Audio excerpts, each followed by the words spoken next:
The following program discusses sensitive issues. Parents are cautioned that some material may be too candid for younger children.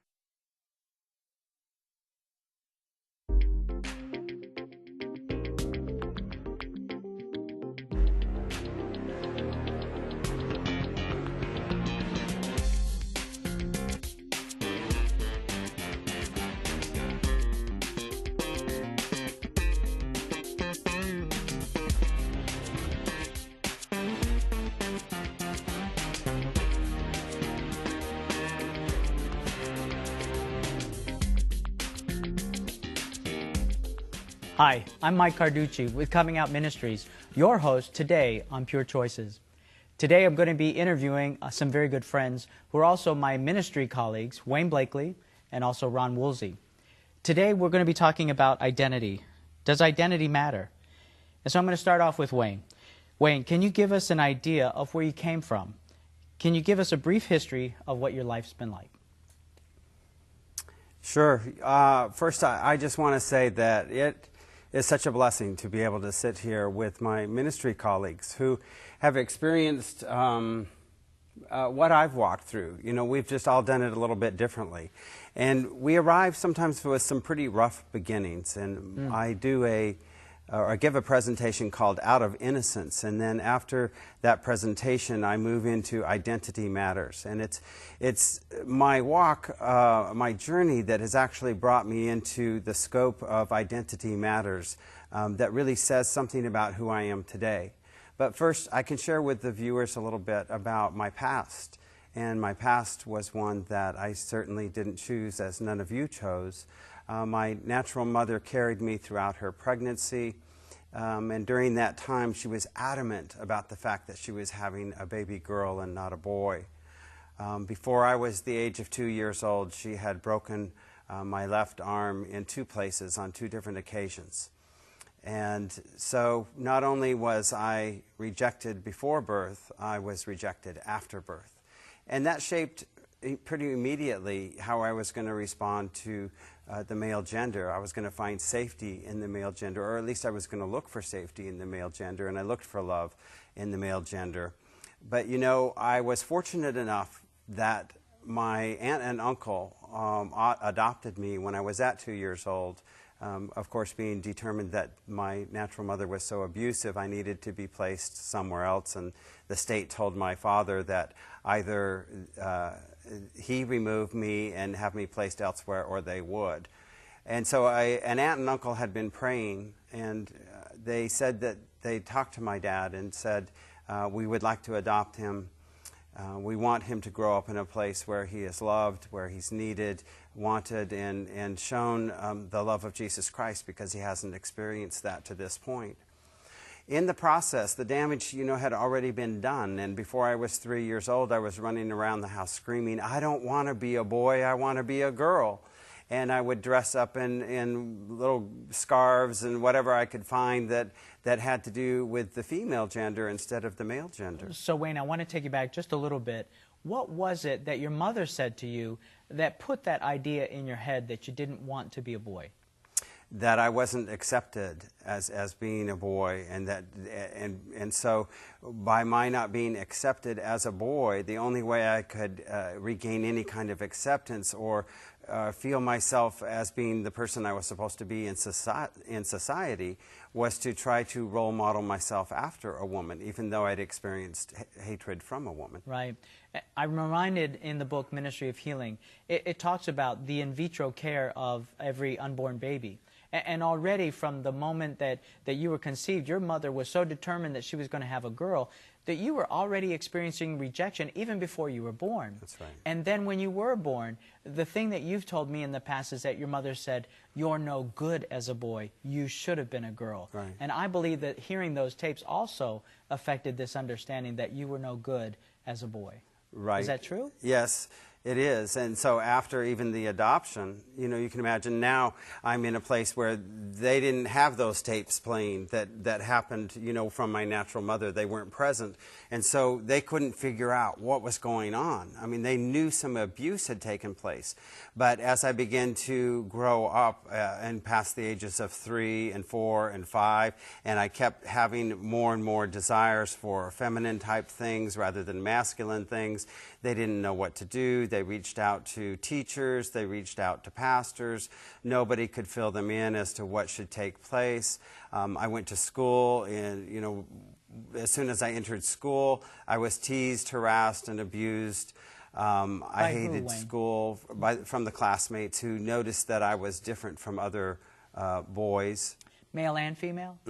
Yes, from girls too, but there was more comfort in women than there was in men because the femininity they could identify with, it wasn't offensive to them, whereas in the female or the male masculine role, as you're presenting with feminine characteristics, you know, that's just not acceptable. So the program is called Identity Matters, and already you're only an elementary school, and I'm confused myself. How is it that a little boy who was rejected by his birth mother, you know, who said he was no good as a boy, should have been a girl, how is it that you attached to the feminine side when it was also the feminine side that had abused you? Because I was still looking for that acceptance. I was still trying to get back to what I was supposed to have been. Wow, all right. And so already you've painted a picture of extreme confusion for me. Keep going if you would. So throughout my junior high and high school years, I was still isolated. I was isolated in the church. I was isolated when I started working. I had a female walk that I didn't know had developed, but that it had. And people would say, "Oh, nice swing on that gait," or they would start whistling and they would call me sissy, homo. And, you know, all kinds of other things that I would go home at the end of the day and I would go into the bathroom and I would punch myself in the face and I would scream at God and I would say, "Why, God, why? I was supposed to have been a girl, not a boy. Why am I having to endure this pain, this abuse?" And I couldn't seem to change anything. How old were you at that time? When I was doing that, I was about 12 or 13. Okay. All right. And my dad would try to, who is now my uncle, or my uncle had become my dad, essentially. He would try to get me out there to the garage and to hold a wrench and, you know, to do the manly things and to play baseball. But the fact of the matter was I would swing at that ball and it might as well had a hole in the bat. I just couldn't hit it, you know. The only thing I could really do was run. And thankfully, you know, my hips didn't swivel when I ran, or I probably would have gotten teased about the way I ran.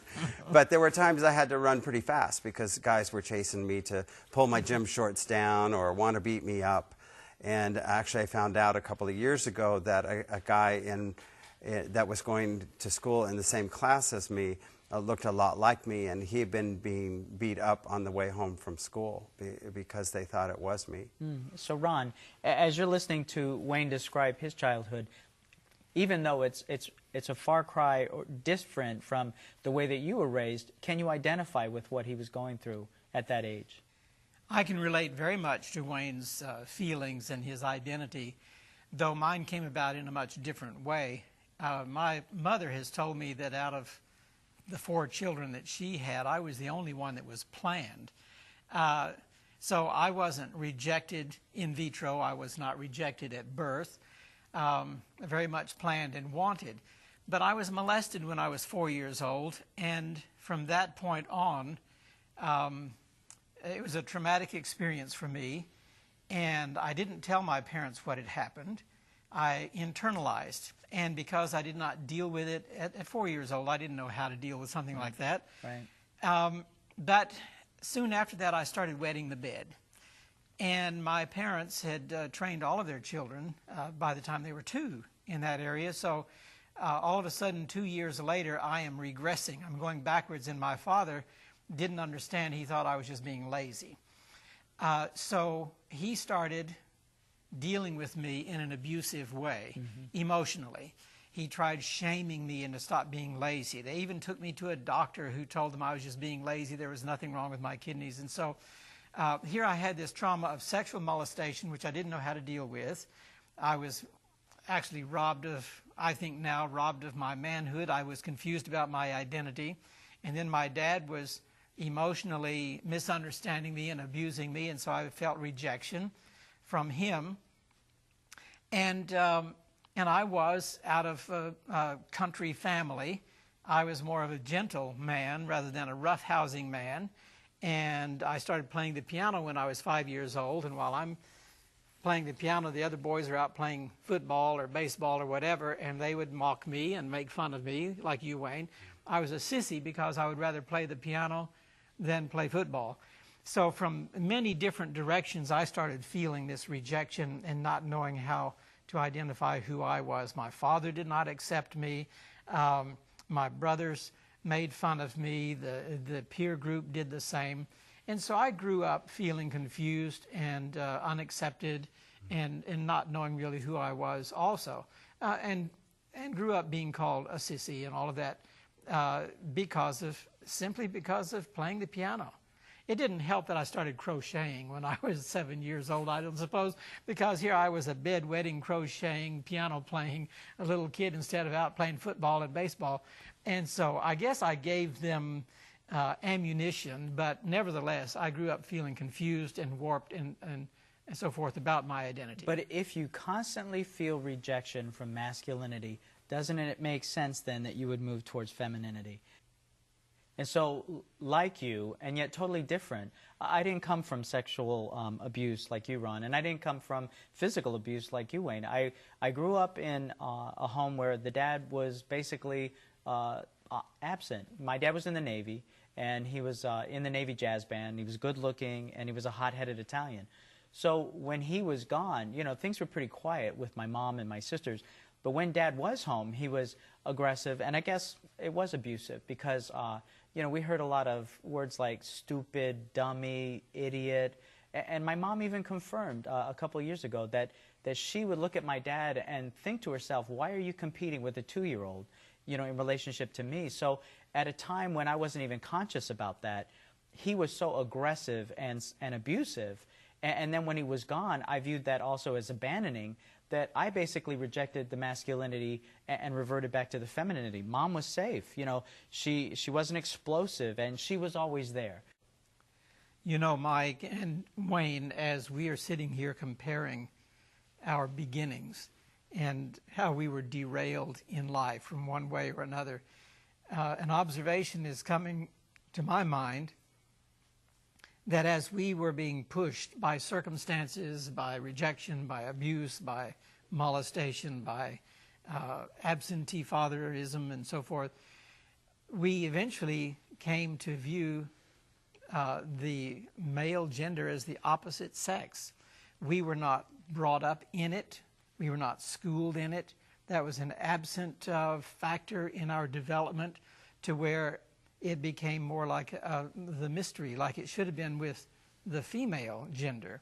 The male gender became like the opposite sex, in which we are now attracted because of the mystique and not having been schooled in that. Would you agree that that's kind of the way we ended up? Ron, that is so profound. It's explosive to understand that the things that we share also that you brought out, I can absolutely identify with and relate to. How about you, Wayne? Yeah, absolutely.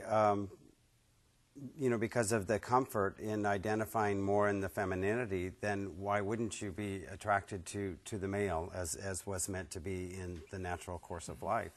There was nothing that was happening, excuse me, from within the school system or inside of our church system that was helping me find any kind of healing. But what I was doing was I was reading the Word of God, and I was saying in all the verses that I was reading about homosexuality, I was going, oh my, I can't believe this, dear Lord. This is me. I didn't ask for this. I didn't choose this. How could this possibly be me?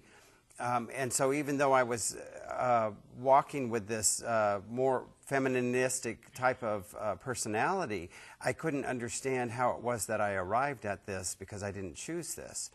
And so when I came out of the closet, or a gentleman brought me out of the closet, you know, he said to me, hey, you know, your denomination or Christianity has bred homosexuality. And I said, what? And he said, yeah. He says, you're gay, I'm gay, I know other guys who are gay, and they're very good at telling us that the Bible says that this is sin, but nobody's telling us what to do about it. And so I said, well, goodbye Christianity, and goodbye God, you know, I'm out of here, and I embraced immediately my gay identity. Wayne, I have a similar instance. It was after I'd left church culture, looking for resources, looking for someone I could confide in. And after they said something so derogatory about women, I rejected it. I walked out and I said, God, if that's the best you've got, I'm out of here. And a year or so later, I'm in a gay bar on a Friday night. The man in front of me orders a drink from the bartender, and they wish each other a happy Sabbath. And then I looked and I thought, you know, are you, Christians? And they said, well, yeah, you know, we came from the same church, and I wish them happy Sabbath. And then another guy further down on the bar also said that he also had come from the same denomination. And so, again, here I was on a Friday night with 4 other men that had been ostracized or lost out of the church culture, and had felt no opportunities for redemption, or no one that was willing to not only reach out to them and call them back in, but certainly not even relate to the issues that we were all struggling with at the time. So I understand and feel what you're talking about.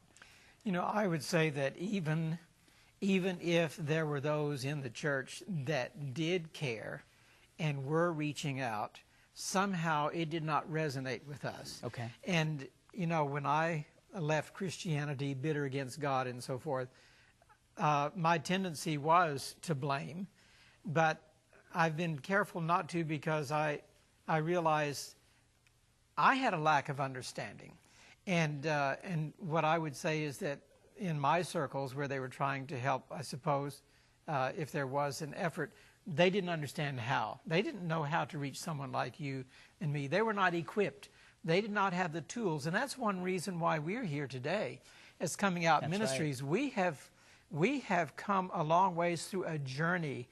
The Lord has led us to where we are today through our own study, our own research, our own experience, to where now we 3, you know, in Coming Out Ministries, we feel called of the Lord to help equip the church. When I say the church, any Christian who will listen. We have discovered by God's grace tools that can help people avoid going the direction that we went, if we can reach them soon enough. And so I praise the Lord for how He has led us out of darkness into His marvelous light, and that He's given us now tools to work with, so others don't have to experience what we felt, the rejection that we felt or perceived. I love the way that you described that, Ron. And, you know, identity, you know, is this thread that is woven through our very first experiences, even before you were born, Wayne. And so as that identity is woven through this, God has brought us together in an incredible way. Ron, you've been a pastor and out of that lifestyle for over 20 years, married with a family. Wayne, you've been walking, you know, with legitimacy for over 4 years now. I've been out of this lifestyle for 12. And all of a sudden, just a year and a half ago, a little over a year and a half ago, God miraculously brought us together, and our own individual ministries. I never would have thought that we would have had the scope of outreach that we've had even as of today. But what's incredible is even by our diverse past, we also have differences in the ministry that we present. As a matter of fact, I relate to people who are sexually defiled, coming from pornography and sexual addiction. Wayne, your ministry is to reach out to the church culture, to talk about educating the churches on how to receive homosexuality, how to relate, and create a safe environment. And Ron, who has a church and a family of your own, you've been doing this ministry and you've been doing your presentations for 20 years by yourself. So what's incredible is the way that this has come about. But what I want to talk a little bit more, and I want to stay on this thing about identity, is Wayne, as you came into Christianity, talk to me about how your identity changed and what that means for you today. Well, when I first began to share my testimony, I wasn't sure who it was that I was now. And so I knew that I had been redeemed but I didn't know when I would walk into public environments to speak, to tell them who I was. And so it was said by one person, well, you're still gay, you're a gay Christian. And I was like, you know what? That's really what God redeemed me from. Why would I identify with what he brought me out of? And so then I switched to this idea of identifying by the attraction. So they would say, well, you're a same-sex attracted Christian. And I was like, you know what? That still kind of leaves me shackled to my past. That doesn't seem right. It seems like there's supposed to be some kind of freedom when you're baptized, that you go under the water, that you don't really necessarily come up straight, but you come up as a new creature in Jesus Christ. Yeah, but it wasn't holy water, was it, Wayne? Oh, I think it was. I think that we have that tendency to think that that water is miraculous as its effect, but like you, I came up still a homosexual, with the homosexual feelings and definitely in sexual addiction. Yeah, I mean, it was holy water, and that what transpired there was that the old self died and the new creature came up out of that water. But from the standpoint, and what Ron, you were mentioning a little bit earlier, about blame and ignorance, and I see some responsibility in here. The church has been very much sitting, watching this all take place, over years and years of the evolution of homosexuality, and really done nothing because of their ignorance. They haven't known what to do. And that's where I believe divine intervention came in. And God said, you know what? I have taken people from worse places and put them in higher places to show and to reflect my love, my truth, and the teaching of what really needs to transpire, the transformation that is possible through me, not just about homosexuality, but about adultery, about pride, about gossip, about, overeating, about whatever our sin condition is. It's about learning to come together. James 5:16 tells us to come together and confess our sins one to another, and to pray for the healing that is possible through Jesus Christ. And I believe that is where the church becomes the family that God meant it to be. Awesome, beautiful. Ron? When I came into the faith and later into ministry, there was still confusion about my identity, because I remember as a new minister, excuse me, but I would be doing ministry work and with other people, and I noticed that tongues begin to wag if I was seen with one of the church ladies doing ministry work. And I thought, well, why would that be? I come out of the gay life. There should be no concern here, I wasn't inclined to be straight or to marry. I was just going to be a Christian the rest of my life. Well, then we had a young Bible worker come and join our work, and he was a nice-looking young fellow, and we were very good friends, and then we did some work together. Tongues began to wag, because now here's the pastor with his young man, and I got to thinking, I can't be seen with anybody. My identity is so confused, not with me, I know who I am, but the church doesn't know for sure. That's right. I can't be seen with a woman, I can't be seen with a man. Lord, help.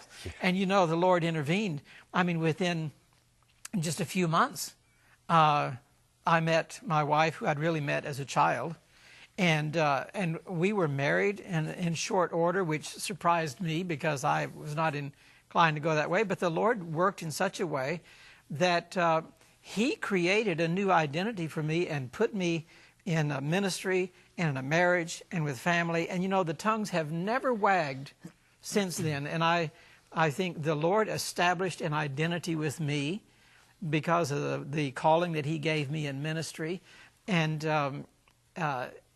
I just rejoice to see how the Lord can take us from wherever we are, put us where He wants us to be. He will give us the identity that we need to accomplish His purposes. That's right, Ron. And when I came into church culture, I didn't even know what defiled was.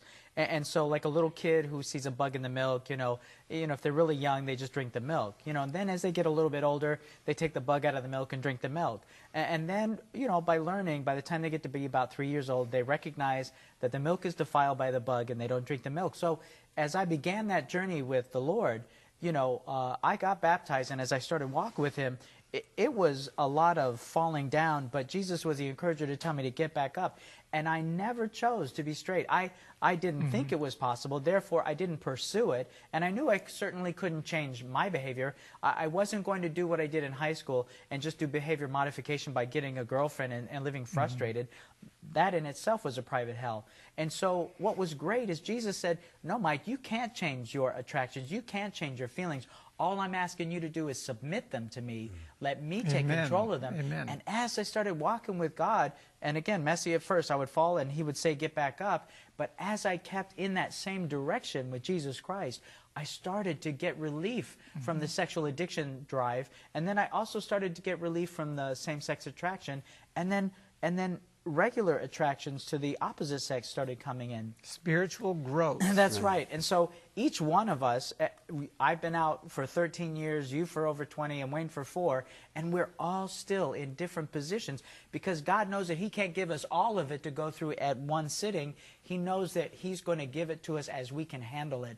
And we are here to testify of his saving grace at every stage along the way. And I might add, my marriage has been for 20 years. I came out of the gay life 21 years ago. I've been married for 20. Together we have 5 children, 5 grandchildren. The Lord is good. Yes, yes. You're a powerful example. Yeah, I would just like to say that if you're watching and you're part of a church, ask for your pastor, ask for your leadership to get involved in the process. Because rather than watching, I believe that God wants you to get involved in the process of the healing. And so it is in the embracing of the same-sex attracted individual or the sinner with any sin temptation that the transformation begins to take place as you reflect the love of Jesus Christ. Amen, Wayne. That's a great thought. And so for our audience out there, we definitely want to let you know that as we have shared our history, and you can see how the identity has gotten so confused by the circumstances and the situations that were done in vitro as well as the things after we were born and as we were being raised, we know that you also probably know somebody who's struggling with homosexuality. And so we want to encourage you and to talk to your pastor, take it to the local conference as well as the general conference, and to let them know that you need these resources, that you want to be able to reach out to this community. And so as you write your letters and call your local pastor, we want to encourage you that we can actually get the word out that there is redemption available for homosexuals. And so, Wayne, if you would, give us our final thought. You know, as a prodigal returning versus the church body, it's so important for us to keep a spirit of humility with one another. My returning in forgiving the church for their ignorance, and the church in forgiving itself for not having addressed this over all these years. Get involved now. Great. So as we come to a conclusion, we want to thank you for watching our program on Identity Matters. As you've experienced today, identity truly does matter. And we want to encourage you to continue watching as Coming Out Ministry hosts on Pure Choices during the next several days.